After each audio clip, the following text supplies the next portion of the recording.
आप सभी को प्यार भरा राधे राधे। आप सभी प्यारे संत समाज को, प्यारे भक्तों को, प्रभु प्रेमियों को और माताओं एवं प्यारी सुहागिन बहनों को प्यार भरा राधे राधे। आप सभी को करवा चौथ के व्रत की शुभकामना एवं हार्दिक बधाई। आज हम आप लोगों के सामने इस वीडियो में शक्तिमान और सावित्री की कथा लेकर आए हैं। इस वीडियो में हम चर्चा करेंगे कि सावित्री का पतिव्रता धर्म प्रभाव क्या है, सावित्री के पतिव्रता धर्म का प्रभाव कितना है, क्या है और कैसे वो अपने पति सत्यवान की रक्षा की थी, प्राणों की, और कैसे वो अपने पति के प्राणों की रक्षा की थी, यहां तक कि यमराज से वापस ले आई थी अपने पति के प्राणों की। हम सभी का, आप सभी का बहुत सौभाग्य है कि हम इस देश में रहते हैं, जिस देश में रहते हैं उस देश की माताएं बहनें एक से बढ़कर एक हैं। सती अनुसुईया, सती सावित्री, सती शुक्ला, बहुत सी मेरे हमारे देवी हैं, हमारी बहनें हैं जो अपने पतिव्रता धर्म के बल पर अपना ही नहीं अपने परिवार की, देश की, समाज की महिमा, नाम प्रसिद्ध कर गई। उन्हीं में से एक जो पतिव्रता धर्म की बेमिसाल उदाहरण है माता सावित्री। अपने पतिव्रता धर्म के बल पर, अपने पति की सेवा के बल पर अपने पति सत्यवान के प्राण को भी यमराज से छीन लाई थी। ये कोई छोटी बात नहीं है, बहुत बड़ी बात है। स्त्रियों के लिए सबसे बड़ा धर्म पतिव्रता धर्म ही है। वो चाहे किसी देवी देवता ईश्वर की पूजा ना करके सिर्फ केवल अपने पति देव की ही सेवा करे तो उसके आगे सब कुछ न्यौछावर है। यहाँ तक कि हमारे प्रभु भगवान भी ऐसे सती सावित्री स्त्री को प्रणाम करते हैं। रोजाना उनकी पूजा होती है। शास्त्रों में कहा गया है जहां स्त्रियों की पूजा होती है, सम्मान होता है, आदर होता है, वहां सभी देवता निवास करते हैं। इसलिए आपको सभी माताओं बहनों को जानना जरूरी है कि जहां आप सबकी यानी स्त्रियों की पूजा होती है, सम्मान होता है, आदर होता है, वहां देवता भी निवास करते हैं। इसलिए आप लोग पूरे वीडियो देखिए। हम इस वीडियो में सावित्री के जीवन की, सत्यवान के जीवन की जो घटना सुनाने जा रहा हूं वो आप लोगों के लिए प्रेरणादायक होगा। उनसे कुछ आप सीख पाएंगे।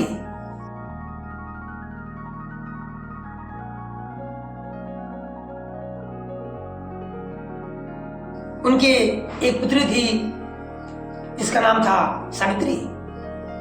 जब सावित्री विवाह योग हो गई तो सावित्री के पिताजी ने कहा, हे पुत्री, अब तुम्हारी आयु विवाह की योग हो गई है, तुम अपने बल के लिए मनचाहा वर खो सकती हो, तुम अपना मनचाहा वर खो सकती हो। इस प्रकार उसके पिता सावित्री के पिताजी ने मंत्रियों को साथ लेकर के कहा कि जाओ पुत्री, तब वो वन में अपना मनवांछित वर खोज लो। सावित्री मंत्रियों के साथ तब वो वन में, जंगल में टहली, घूमी और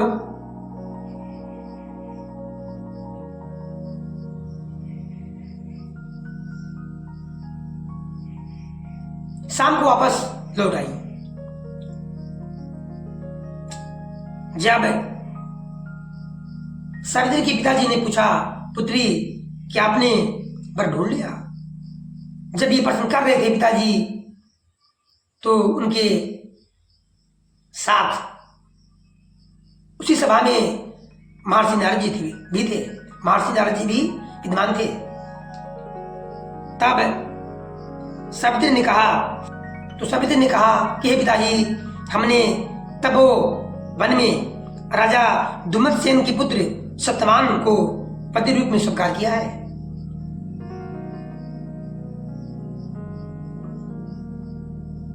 तब देवर्षि नारद जी ने कहा, हे राजन, आपकी पुत्री सावित्री ने एक बहुत बड़ी गलती कर दी है। तो अश्वपति ने कहा कि ऋषिवर क्या गलती है? उन्होंने कहा कि सत्यवान की आयु 12 वर्ष में केवल 1 वर्ष रह चुकी है, बची है, 1 वर्ष शेष बची है, वो अल्पायु है। और उसके पिताजी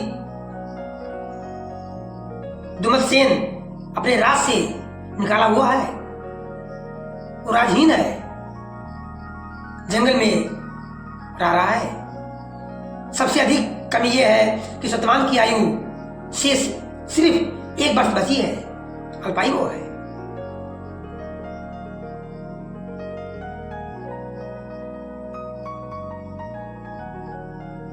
तो सावित्री ने कहा, हे पिताजी, सावित्री ने बड़ी दृढ़ता के साथ कहा कि जो कुछ होना था हो चुका।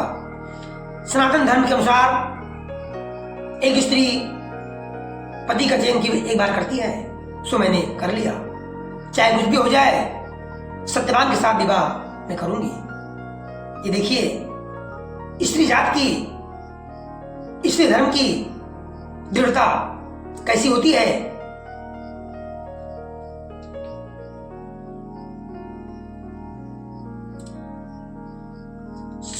सावित्री के पिताजी ने सत्यवान के साथ सावित्री का विवाह बड़ी धूमधाम से कर दिया। सत्यवान बड़े गुणी, धर्मात्मा और माता पिता के भक्त एवं सुशील थे। सावित्री राजमहल छोड़कर जंगल की कुटिया में आ गई, क्योंकि उसके सास ससुर और पति जी जंगल में रह रहे थे। आते ही उसने सारे वस्त्र आभूषण त्याग कर सास ससुर की और पति की सेवा करना आरंभ कर दी। जैसे उन्होंने वस्त्र धारण किए थे, वलकर वस्त्र, सावित्री ने भी वो वस्त्र धारण कर लिया। इसे कहते हैं निष्ठावान स्त्री। पति की सेवा के लिए, सास ससुर की सेवा के लिए अपने भी सुखों को त्याग दिया। ऐसी स्त्री को देखने के लिए देवता तरसते हैं। मुझे उम्मीद है आप लोगों को वीडियो अच्छा लग रहा होगा। इस वीडियो को ध्यान से सुनिए और अच्छा लगे तो अपने सगे संबंधियों में, दोस्तों में, सखी सहेलियों में शेयर कर दीजिए और एक लाइक, कमेंट में जय श्री राधे, जय श्री सीताराम और सब्सक्राइब अवश्य कर ले, क्योंकि ऐसी जानकारी धर्म से युक्त धार्मिक कथाओं से जानकारी आप लोगों को मिल रही है इस चैनल से। आप लोगों का भी कर्तव्य है, इस चैनल को सपोर्ट करने की।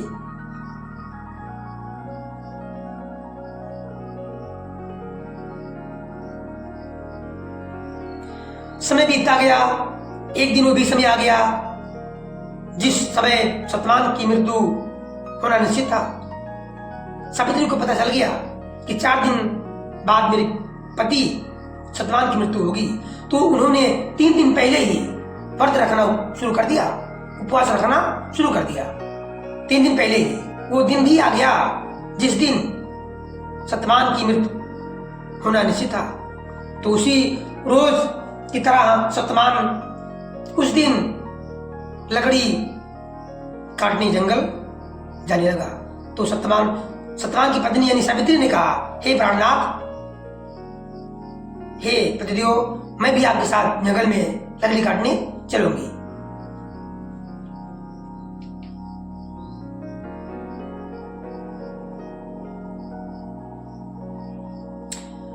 सत्यवान के मना करने के बाद भी उन्होंने नहीं माना और तब अपने सास ससुर की आज्ञा लेकर सत्यवान के साथ जंगल में लकड़ी काटने सावित्री अपने पतिदेव के साथ चली गई। जंगल में पहुंच गए और पेड़ पर चढ़कर सत्यवान लकड़ी काटने लगा। जैसे ही पेड़ पर चढ़ा लकड़ी काटने लगा, उसके सिर में, सत्यवान के सिर में अचानक तेज से दर्द होना शुरू हो गया। नीचे उतरा वो, कहा कि मेरे सिर में तेज दर्द हो रहा है।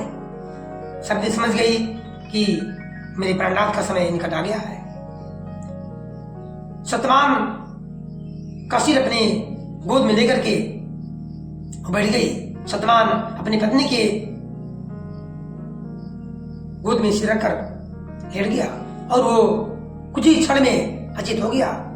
थोड़ी ही देर में उसने भैंसे पर चढ़े हुए काले रंग के सुंदर अंगों वाले हाथ में फांसी की डोरी लिए हुए सूर्यदेव के समान तेज वाले एक भयंकर देव पुरुष को देखा।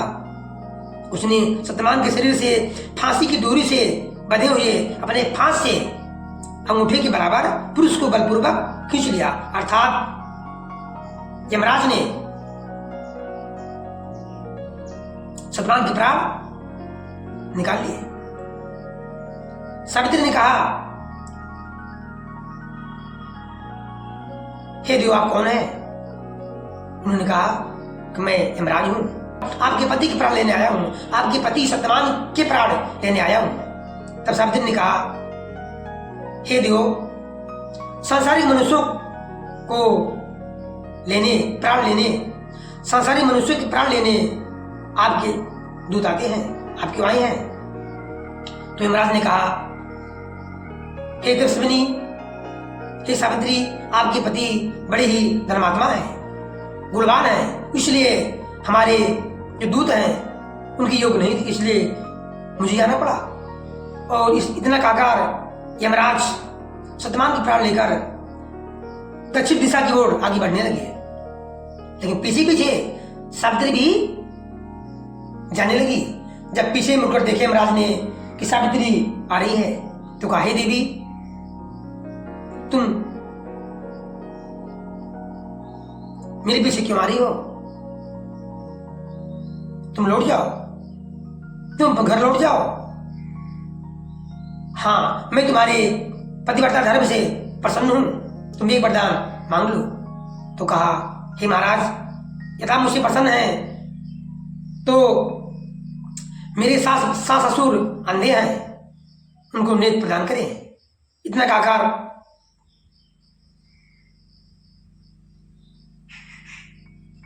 ऐसा वर मांगा सावित्री ने।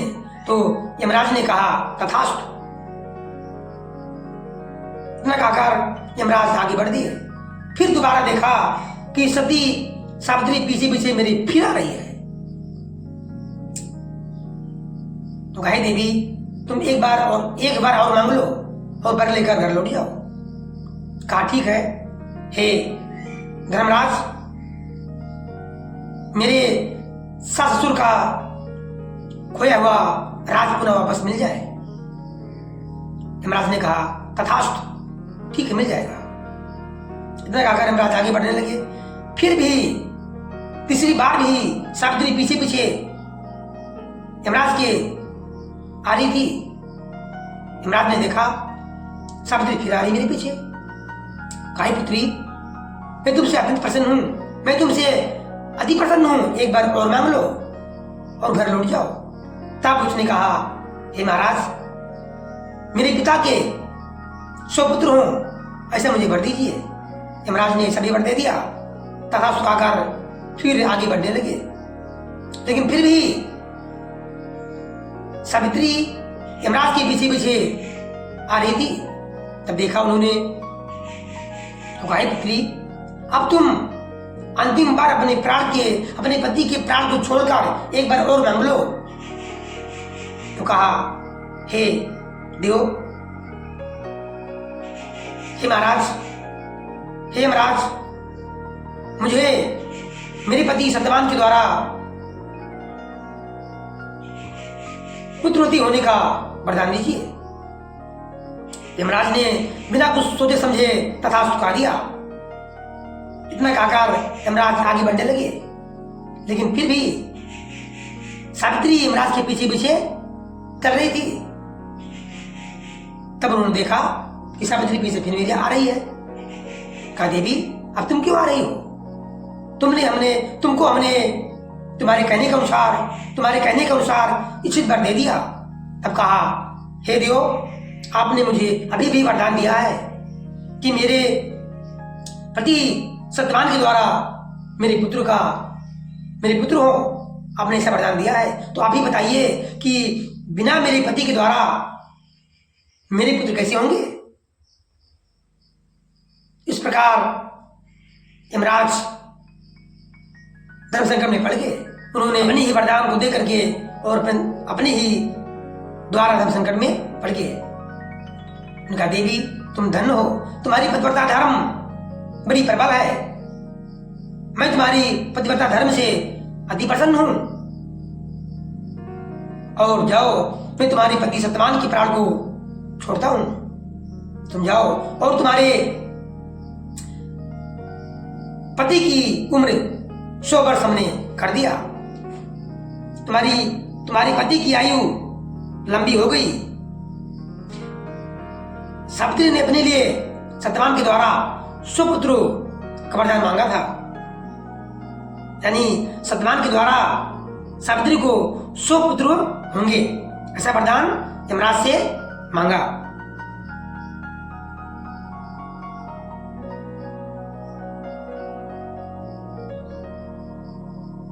इस प्रकार सावित्री ने अपने ही पतिव्रता धर्म के बल पर अपने सास ससुर की आंख को मांग लिया जो अंधे थे, और अपने सास ससुर के राज को भी मांग लिया जो राजविहीन थे, और अपने पिता